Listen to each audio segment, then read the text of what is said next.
નમસ્કાર વિદ્યાર્થી મિત્રો, છેલ્લે આપણે વેગ અને પ્રવેગના ગ્રાફ જોયા હતા. એમાં સૌપ્રથમ ગ્રાફ આપણે સ્થાનાંતર વિરુદ્ધ સમયનો જોયો હતો. અચળ વેગ ક્યારે થાય, ઝીરો ક્યારે થાય, ઋણ વેગથી પદાર્થ ગતિ કરતો હોય ત્યારે ગ્રાફ કેવો મળે, અનિયમિત ગતિ કરતો હોય ત્યારે આપણને ગ્રાફ કેવો મળે, એ બધા આપણે ગ્રાફ જોયા હતા.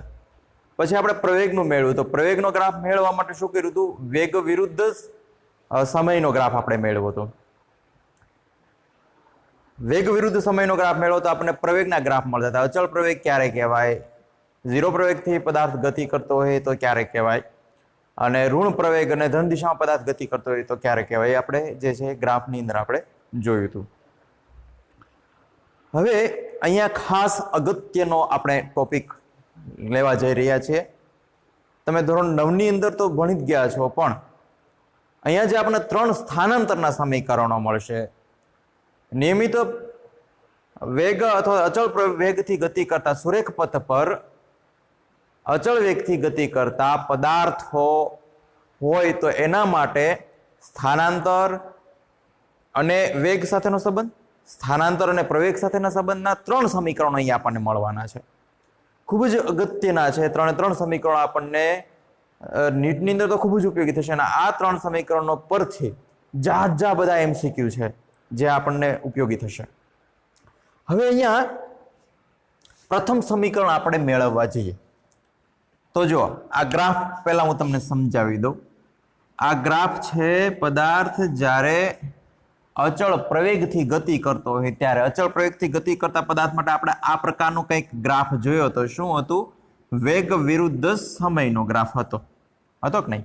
આ પ્રકારનો કંઈક હતો, પણ મેં ઝીરો સ્થાનાંતર સાથે આ તમને દર્શાવેલો છે. પરંતુ પ્રારંભિક વેગ એમનો કંઈક હોય તો મારે ગ્રાફને કંઈક અહીંથી ચાલુ કરવો પડે. આ પ્રારંભિક વેગ થયો V0, અને પદાર્થ ગતિ કરતો કરતો કંઈક સમય છે એમને ગતિ કરતો કરતો અહીંયા પહોંચ્યો છે, તો આ એમનો અંતિમ વેગ થયો. આ આપણો વેગ વિરુદ્ધ સમયનો છે એટલે અહીંયા દર્શાવવું પડે.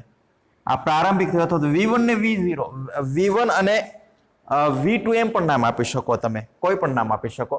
અહીંયા આપણે V0 અને V નામ આપ્યું છે, V0 અને V1 પણ નામ આપી શકીએ, એવું કઈ જરૂરી નથી. તો પ્રારંભિક વેગ છે ત્યારે એમનો સમય t0 = 0 છે, અને અંતિમ વેગ છે ત્યારે એમનો સમય t = કંઈક t છે, બરાબર. અને અહીંયા એમનો વેગ પણ છે. તો આ શું થયું? આપણું અચળ પ્રવેગ. અચળ પ્રવેગ આમનો જે ઢાળ લઈએ આપણે કોઈ પણ રીતે, અહીંથી ઢાળ લ્યો, અહીંથી ઢાળ લ્યો કે અહીંથી ઢાળ લ્યો, તો આપણને શું મળે? વેગના છેદમાં સમય મળે. એટલે આપણને કોનો ગ્રાફ મળે? પ્રવેગનો મળે, બરાબર. તો આપણે પ્રથમ સમીકરણ મેળવતા પહેલા આપણે અહીંયા થોડીક ભૌતિક રાશિઓ દર્શાવી દઈએ કે ભાઈ અહીંયા જ્યારે જો આમાં હમણાં તમને સમજાવ્યો જ ગ્રાફ છે, વેગ વિરુદ્ધ સમયનો ગ્રાફ છે, બરાબર. તો આ એમનો પ્રારંભિક વેગ થયો V0. તો આ પ્રકારનું કંઈક પદાર્થ અચળ પ્રવેગથી ગતિ કરે છે. ખ્યાલ આવે છે ને? અચળ પ્રવેગથી ગતિ કરે છે. આ તો હું શા કારણે છે પછી તમને કહું. ખાલી આપણો ગ્રાફ જે છે એ આ જ છે, A થી B આપણો સુરેખ મળે છે. હવે પદાર્થનો મારે પ્રવેગ મેળવવો છે. પાછું થોડુંક રિવાઇઝ કરી દઉં તમને. ભાઈ આપણે જ્યારે સ્થાનાંતર વિરુદ્ધ સમયનો ગ્રાફ મેળવ્યો હતો અને અચળ વેગ હતો ત્યારે આપણને જે ઢાળ મળતો હતો એ A, B અને C, એ ઢાળ આપણને શું મળતો હતો? કોનું મૂલ્ય આપતું હતું? વેગનું, x/t આપતા હતા ને, વેગનું મૂલ્ય આપતું હતું. અહીંયા x લઈ લેવાનું, અહીંયા નીચે જાય t મળે. અને આ ગ્રાફની અંદર અથવા તો V વિરુદ્ધ t નો ગ્રાફ લઈએ અને અચળ પ્રવેગ લઈએ તો A, B અને C ઢાળ લઈએ તો એ કોનું મૂલ્ય આપે? V/t, એટલે પ્રવેગનું મૂલ્ય આપતું હતું. એટલે કે A, B મેળવવું હોય તો અહીંયા જવું પડે, ને BC મેળવવું હોય તો નીચે સમયમાં જવું પડે. ખબર પડે કે નહીં? તો સ્થાનાંતર વિરુદ્ધ સમયનો ગ્રાફ વેગ આપે અને વેગ વિરુદ્ધ સમયનો ગ્રાફ પ્રવેગ આપે. તમારે પ્રવેગનું મૂલ્ય મેળવવું છે. તો પ્રવેગનું મૂલ્ય મેળવવું હોય તો આમાં મારે આ રેડ લાઈનમાં તમને દેખાય છે એ કે A, B અને C આ ઢાળ થયો. તો ઢાળ મારે મેળવવો હોય તો પહેલા શું છે? પદાર્થ t0 = 0 સમયે એમનો વેગ શું છે? અહીંયા 0 સમય છે ને ઉગમ બિંદુએ, એટલે કે t0 = 0 સમયે 0 સેકન્ડે વેગ કેવો છે એમનો? V0. ત્યારે એમનો વેગ જે છે એ V0 પ્રારંભિક વેગ છે. અને t સમયે ટી સમયે એમનો વેગ કેવો છે? અહીંયા જ્યારે પદાર્થ ગતિ કરતો જે છે અચળ વેગથી ગતિ પ્રવેગથી ગતિ કરતો અહીંયા પહોંચે છે ત્યારે કંઈક ટી જેટલો સમય લાગે છે અને ત્યારે એમનો કંઈક વેગ હશે. તો ટી સમયે એમનો વેગ શું છે? v છે. ખબર પડી? વેગ શું છે? v છે. તો આપણે ઢાળ લઈએ તો શું મારે મેળવવું છે? આ ઢાળનું મૂલ્ય મને શું આપશે? અથવા ચાલો સામાન્ય તમને અત્યારે હું ઢાળ એમ લખું છું. ઢાળ બરાબર tan θ લઈ શકાય ને? શું થાય? AB upon BC. આ ઢાળ થયો ને ABC. અહીંથી પણ લઈ શકાય ને અહીંથી પણ લઈ શકાય, પણ મારી પાસે મૂલ્ય આ બે વચ્ચે જ આપેલું છે એટલે મારે આખો ઢાળ અહીંથી જ લેવો પડે. તો AB upon BC, AB બરાબર મારે સોરી અહીંયા ABC એમ લખવું પડે. તો અહીંયા ઢાળ થશે, અહીંથી લેવો પડે ને, AB upon BC. અહીંયા આપણે ABC એમ નામ આપ્યું હતું, તો શું થશે? ઢાળ BC upon AC. ખબર પડી? હકીકતમાં આપણે ઢાળ આવી રીતે લેતા હતા, આવી રીતે લેતા હતા ABC, પણ અહીંયા મેં ABC એમ નામ આપેલું છે. બરાબર? ખ્યાલ આવે ને? અહીંયા ખાલી કોઈ પણ ઊંધા છતી દર્શાવી દો તો વાંધો નહીં, પણ આપણો કન્સેપ્ટ ખ્યાલ હોવો જોઈએ કે આ ભાંગ્યા y અક્ષને સમાંતર ભાંગ્યા x અક્ષને સમાંતર એ જ લેવું પડે. તો ઢાળ બરાબર BC. BC ની મારે વેલ્યુ મેળવવી ત્યાં જવું પડે, y અક્ષ ઉપર જવું પડે કે નહીં? તો BC ઉપર કઈ ભૌતિક રાશિ લીધી છે આપણે? વેગ લીધી છે. તો અંતિમ અને પ્રારંભિક, તો અહીંયા અંતિમ વેગ v છે અને પ્રારંભિક વેગ શું છે? v0. તો અંતિમ માઇનસ પ્રારંભિક કરો તો v માઇનસ v0 જો એ દર્શાવી દીધું છે v માઇનસ v0. તો BC બરાબર મને શું મળે? v માઇનસ v0 ના છેદમાં AC. આ AC મેળવવું છે. AC મેળવવું ક્યાં જવું પડે? x અક્ષ ઉપર જવું પડે. તો શું થાય? t માઇનસ અહીંયા પ્રારંભિક t0 છે ને, t0. તો t માઇનસ t0. તો અહીંયા મારે લેવું પડે t માઇનસ t0. ખબર પડી કે નહીં? તો આ ઢાળનું મૂલ્ય મને શું દર્શાવતા હતા? પ્રવેગ દર્શાવતા હતા. તેથી શું લખી શકાય? પ્રવેગ બરાબર v માઇનસ v0 ના છેદમાં t માઇનસ t0. થાય કે નહીં? ખબર પડી? પરંતુ t0 ઇઝ ઇક્વલ ટુ 0 છે. પ્રારંભિક સમયની કિંમત શું છે? t0 ઇઝ ઇક્વલ ટુ અહીંયા પ્રારંભિક સમય તો શું હોવાનો? શરૂઆતનો સમય 0 જ હોવાનો ને. તો પ્રારંભિક સમય 0 મૂકી દઈએ તો આપણને પ્રવેગ બરાબર શું મળે? પ્રવેગ બરાબર v minus v0 on t. t ને અહીંયા ગુણી નાખીએ તેથી શું મળે સમીકરણ નવું? at is equal two v minus v0. તેથી at is equal two v minus v0 અથવા v minus v0 is equal two at એમ પણ લખી શકાય. તેથી v minus v0 is equal two at. v ને સૂત્ર કરતા કરી દઈએ તેથી શું થશે? v ઇઝ ઇક્વલ ટુ આ v0 સામે બાજુ જતા રહે પ્લસ થઈ જાય v0 પ્લસ at.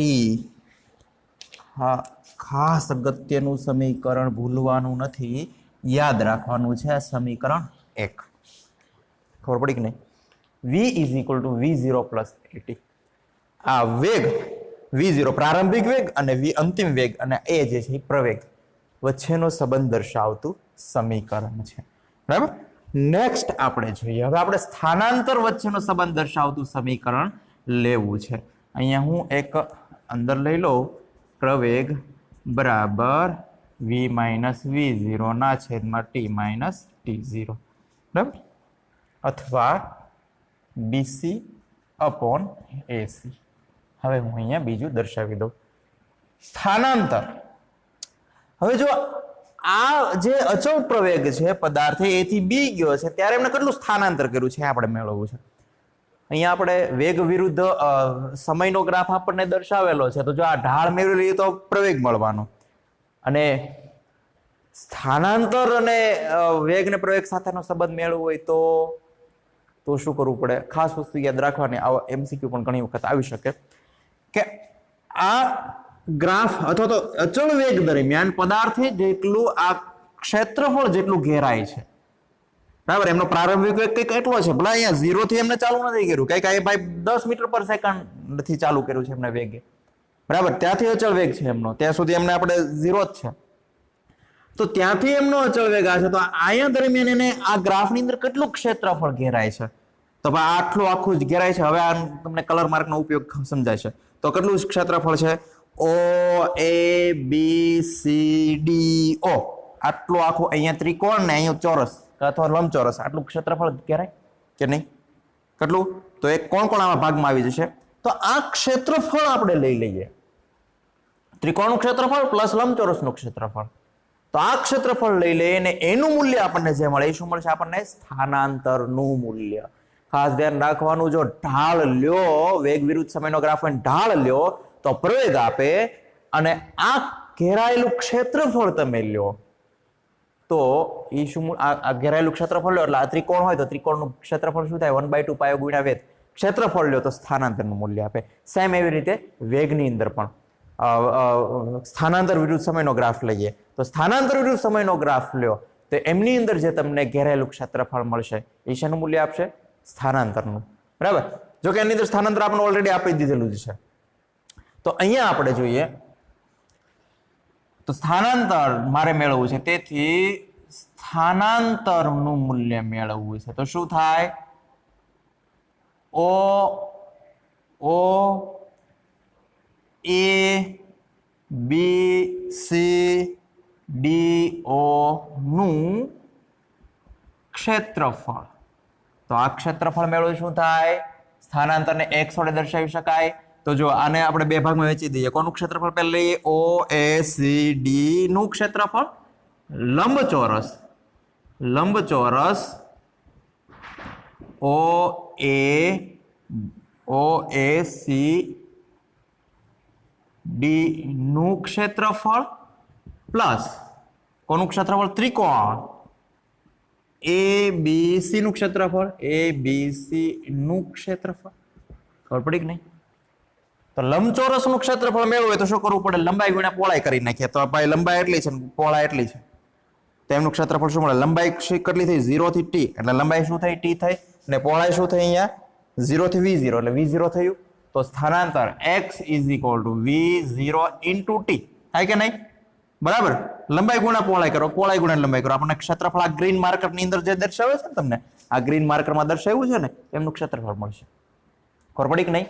ક્ષેત્રફળ મેળવવું હોય તો શું કરવું પડે? ચોરસનું કે લંબચોરસનું ક્ષેત્રફળ મેળવવું હોય તો લંબાઈ ગુણ્યા પહોળાઈ કરી નાખો એટલે આપણને ક્ષેત્રફળ મળશે. તો આ ચોરસ છે, કયું ચોરસ છે? લંબચોરસ છે. O A C D લંબચોરસનું ક્ષેત્રફળ લંબાઈ ગુણ્યા પહોળાઈ. તો તમે કહેશો t ગુણ્યા v0 આવે, ભલે નહીં, ગુણાકારના સંબંધમાં આગળ પાછળ કોઈ પણ લખી શકાય. પ્લસ કોનું બાકી છે? ત્રિકોણ A B C નું ક્ષેત્રફળ. તો ત્રિકોણ પણ કેવું છે? કાટકોણ ત્રિકોણ છે. તો કાટકોણ ત્રિકોણનું ક્ષેત્રફળ મેળવવું હોય, દાખલા તરીકે આ કાટકોણ ત્રિકોણ છે કોઈ, બરાબર? આ કાટકોણ ત્રિકોણ છે A B C, આ 90 ડિગ્રી એંગલ થયો. તો પાયો 1/2 ત્રિકોણ ABC નું ક્ષેત્રફળ મેળવવું હોય ને તો શું કરવું પડે? આપણે 1/2 ગુણ્યા પાયો ગુણ્યા વેધ. આ એમનું સૂત્ર છે. 8મા 9મા ધોરણના સૂત્ર અત્યારે કામ લાગે છે ને? તો 1/2 તો છે જ તે. પાયો કોને કહેવાય? તો આ AC છે પાયો કહેવાય, નીચે હોય પાયો કહેવાય, અને આ લંબ જે છે એને વેધ કહેવાય, BC ને વેધ કહેવાય. ખબર પડી? તો અહીંયા આપણી પાસે શું છે? પાયો કોણ છે અને વેધ કોણ છે. તેથી 1/2 તો આવશે તે. 1/2 ગુણ્યા પાયો કોણ છે? AC. પાયો આપણે મેળવવો હોય તો ક્યાં જવું પડે? AC ની વેલ્યુ મેળવવી હોય તો અહીંયા જવું પડે 0 થી t. તો અહીંયા શું છે? t માઇનસ t0 આમ થાય ને કે નહીં? આટલું મારે મેળવવું છે, આટલી કિંમત. તો અંતિમ સમય માઇનસ પ્રારંભિક સમય, તો t માઇનસ t0 પ્રારંભિક સમય છે. પાયો ગુણ્યા આ પાયાની વાત થઈ. વેધ કોણ છે? BC. બરાબર? AC પાયો અને BC વેધ. તો વેધની વેલ્યુ આપણી પાસે v0 minus v minus v0 મેળવવું હોય ત્યાં જવું પડે, y અક્ષ ઉપર જવું પડે. તેથી v માઇનસ v0. ખબર પડી કે નહીં? બરાબર? થોડુંક સાદું રૂપ આપી. x v0t પ્લસ 1/2 t0 0 છે એટલે શું મૂકી દઈએ? 0 મૂકી દઈએ. આ બરાબર. તેથી v minus v0 into t. આમ થાય કે નહીં? ખબર પડી કે નહીં? હવે જુઓ પાછું આપણે અહીંયા v માઇનસ v0 વેગનો ફેરફાર. તો જો v માઇનસ v0 બરાબર at છે કે નહીં? ખબર પડી? v માઇનસ v0 અહીંયા જે સમીકરણ છે v માઇનસ v0 બરાબર at છે. મારા આ સમીકરણ પરથી મેળવી શકાય, પણ એ તો આ ઉપરનું જ આવવાનું છે કે નહીં? તો v માઇનસ v0 બરાબર a મૂકી શકું કે નહીં? બરાબર, તેથી શું થશે? x is equal two v0t plus 1/2 v minus v0 બરાબર a t મૂકી દો ને અહીંયા t તો છે તે ઇન્ટુ t સ્ક્વેર થઈ જાય, because reason of v minus v0 is equal two at. બરાબર, એટલે તમને ખ્યાલ આવે. તો બીજું ખાસ અગત્યનું સમીકરણ મળ્યું, સ્થાનાંતર, પ્રારંભિક વેગ અને પ્રવેગ વચ્ચેનો સંબંધ દર્શાવતું સમીકરણ મળ્યું છે. સ્થાનાંતર x is equal two v0t plus 1/2 at square. બરાબર, પહેલું છે v is equal two v0 plus at, બીજું છે સ્થાનાંતરનું સમીકરણ x is equal two v0t plus 1/2 at square. ખ્યાલ આવ્યો કે નહીં? ખૂબ જ અગત્યના બે સમીકરણ. લાસ્ટ વન, ત્રીજું સમીકરણ મેળવવું છે. તો ત્રીજું સમીકરણ આપણે સરેરાશ વેગ પરથી મેળવીએ. એ પણ પ્રવેગ 2x વાળું છે, પ્રવેગ, સ્થાનાંતર અને વેગ વચ્ચેનો સંબંધ દર્શાવતું સમીકરણ. આ ત્રણેય સમીકરણમાંથી કયો ઉપયોગમાં લેવામાં આવે છે આપણે એક્ઝામ્પલની રકમ પરથી ખ્યાલ આવે, પણ આપણને સરેરાશ વેગ બરાબર શું લખી શકાય? સરેરાશ વેગ.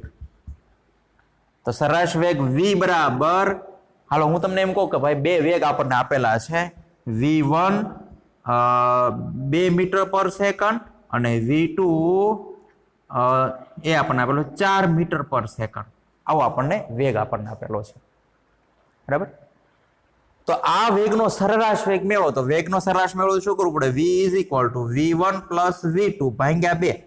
આમ કરવું પડે ને, v1 પ્લસ v2 ભાગ્યા 2. જેટલા વેગના મૂલ્ય આપણને આપેલા છે એના ભાગ્યા એટલા કરવાના. દાખલા તરીકે 3 વેગના મૂલ્ય આપણને આપેલા હોય તો ભાગ્યા 3 કરવાના. અહીંયા 2 વેગના મૂલ્ય આપ્યા છે, શું થાય? 2 + 4 ના ભાગ્યા 2 થાય કે નહીં? એટલે શું થાય? 6 ભાગ્યા 2 એટલે શું મળે? 3 મીટર પર સેકન્ડ. બરાબર, 3 મીટર પર સેકન્ડ. એ શું મળે આપણને? સરેરાશ મળે. તો અહીંયા ધારો કે પદાર્થ અહીંયા ગતિ કરે છે, પ્રારંભિક વેગ v0 થી અને અંતિમ વેગ એમનો v છે. તો આ બંનેનું મારે સરેરાશ લેવું હોય તો શું થાય? આ સરેરાશ v is equal two v0 plus v/2 આમ લખી શકાય કે? બરોબર, આ સરેરાશ v એવરેજ એમ નામ આપી દો, v એવરેજ બરાબર v0 પ્લસ v/2 લખી શકાય. આ v એવરેજ છે એને હું છૂટું પાડું તો શું લખી શકાય? સ્થાનાંતર છેદમાં સમય થાય, સ્થાનાંતર છેદમાં સમય. આ સમયને અહીંયા ગુણી નાખું તો શું થાય? નવું સમીકરણ મને મળે, સ્થાનાંતર is equal two v0 plus v/2 into t. આ શું મળ્યું? સરેરાશ વેગ બરાબર. હું સીધું જ સમીકરણ આવડા મૂકી દે તો x is equal two v0 plus v/2 into t, તો તમને ખબર પડત નહીં. એટલે ખબર પડી હવે કે નહીં? નીચે લઈ લો t ને, એટલે શું મળે? પાછું વેગ થઈ જાય x/t, સ્થાનાંતર છેદમાં સમય બરાબર વેગ લખી શકાય. તો શું થાય? x/t બરાબર v, પણ એ કેવો છે? એવરેજ, સરેરાશ વેગ, એમનું મૂલ્ય છે. હવે આ સમીકરણનો આપણે ઉપયોગ કરવાનો છે. x ઇઝ ઇક્વલ ટુ, આ સમીકરણને નામ આપી દઈએ 3 નંબરના સમીકરણમાં આપણે t બરાબર સમયની કિંમત આપણે મૂકવાની છે. તો જો જે આપણે બે સમીકરણ મળ્યા એમાંથી સમયની કિંમત મૂકી શકાય. પ્રથમ આ બીજું સમીકરણ જોઈએ તો અહીંયા t છે કે નહીં, તો શું કરવું પડે? t ને કોમન કાઢવા પડે. t ને કોમન કાઢો એટલે અહીંયાથી જતા રહે, અહીંયા એક t વધે. t ને કોમન કાઢો, ક્યાં લ્યો? નીચે. x/t બરાબર શું થાય? વેગ થાય.